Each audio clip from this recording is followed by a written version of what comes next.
அனைவருக்கும் வணக்கம். தினம் ஒரு மதிப்பெண்ணில் இன்றைக்கி நம்ம பார்க்கக்கூடிய டாபிக் பார்த்தோன்னாக்கா சிம்பிள் இன்ட்ரெஸ்ட்லேருந்து ஒரு கொஸ்டின் கேட்டிருக்காங்க. Sathish borrowed 52,000 from a money lender at a particular rate of simple interest. தனி வட்டின்னு கொடுத்துட்டாங்க.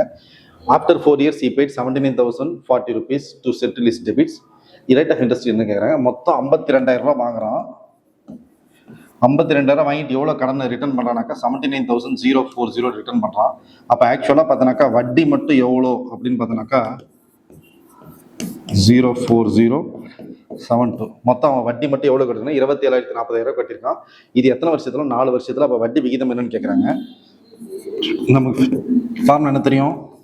PNR/100 equal to simple interest. பியோட வேல்யூ எவ்வளோனாக்கா எவ்வளோ கடன் வாங்கியிருக்கிறான்? 52,000. N equal to 4 years. Rate of interest தெரியாது. By 100 equal to 27040. இங்கே 2 0 கேன்சல் ஆயிடுச்சு. R equal to 27040 divided by 520 into 4. Solve பண்ணிங்கன்னா 13% கிடைக்கும். அப்போ வட்டி விகிதம் என்னன்னாக்கா 13%. தேங்க்யூ.